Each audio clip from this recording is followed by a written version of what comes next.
Diário da Roça, episódio 6, Criação como um caminho. Vou contar para vocês como que se deu a parte criativa aqui na roça. O que acontece com a gente? Qual que é o ponto que a gente liga? Vou até ficar em cima dessa pedra aqui. Olha que coisa linda, gente. Isso daqui são tipo fungos, né? Fungos com terra. Como que se deu a parte criativa? Vocês lembram quando a gente é criança, que colocam a gente dentro de uma sala de aula e falam assim: agora vocês vão escrever esse quadro inteiro, essa lousa toda de informações.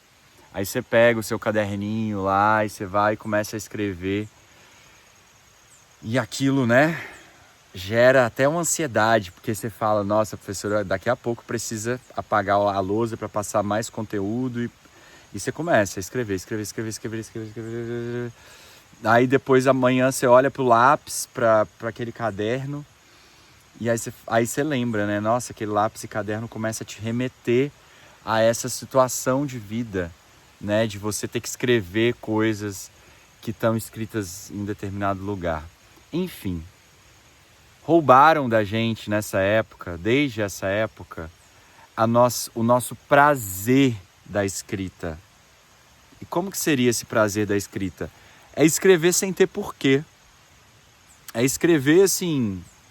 Cara, eu tenho um caderno hoje em dia que me deu uma coisa na cabeça, eu vou lá e escrevo. Não precisa rimar, não precisa fazer sentido, não precisa nem ser palavras propriamente ditas. Às vezes eu escrevo umas palavras que me vêm na minha cabeça, chamam de neologismo, né? Quando a gente inventa as próprias palavras. E eu sou mestre em fazer isso.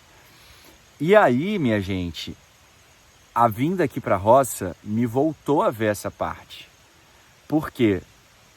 Quando a gente está no corporativo, a gente começa também a escrever um monte de atenciosamente, e-mails, e tudo é muito formal. Eu, particularmente, muito novo, muito cedo, eu tô com 32 anos agora. Foi com 20 anos que eu comecei a realmente ter essa dinâmica corporativa. Então foi muito novo que eu já fui perdendo a minha parte de ser eu, né? De falar como eu falo, de falar brincando como eu gosto de falar. E comecei a ter que ficar muito certinho, porque eu comecei a ocupar cargos já de responsabilidade, que mesmo que a minha idade não contasse, mas eu tinha que mostrar que eu tinha uma responsabilidade, né? E aí isso a gente vai perdendo o prazer, o tesão de escrever. E aí isso vai impactar também logo depois na arte que a gente vai fazer.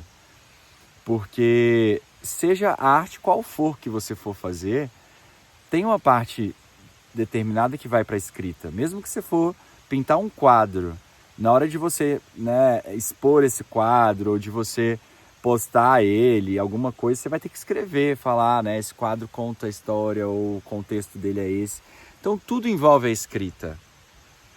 E a gente perde no meio do caminho esse tesão pela escrita, porque ela é colocada também como algo vinculado a algo de trabalho, a algo maçante, a algo que é chato, a algo que é de pura obrigação.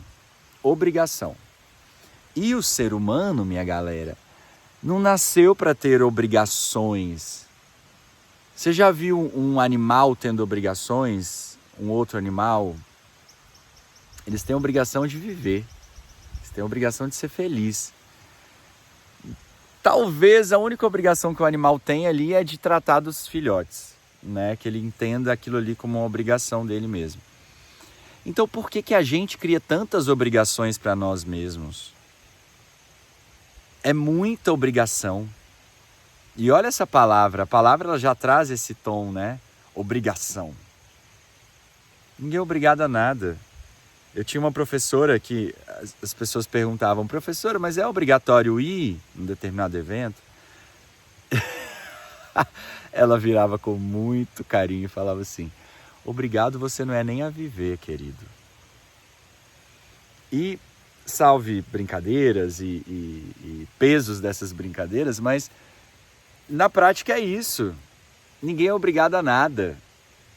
Ninguém é obrigado a nada e você não é obrigado a escrever as coisas que você escreve todo dia. E quando você vem para a roça, você começa a entender isso. Você fala, nossa, mas que bom então que eu posso escrever alguma coisa que ninguém vai ler.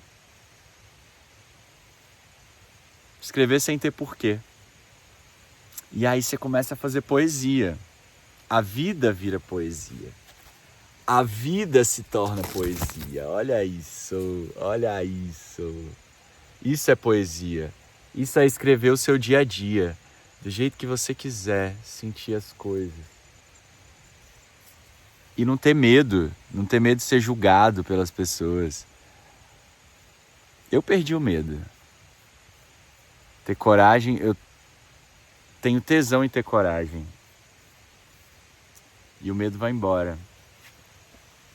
E é isso, que a gente retome esse lugar que é nosso, da escrita, da fala, da arte, do se expressar, do falar. No falar simples, do falar e ser entendido. Até porque, minha gente, o simples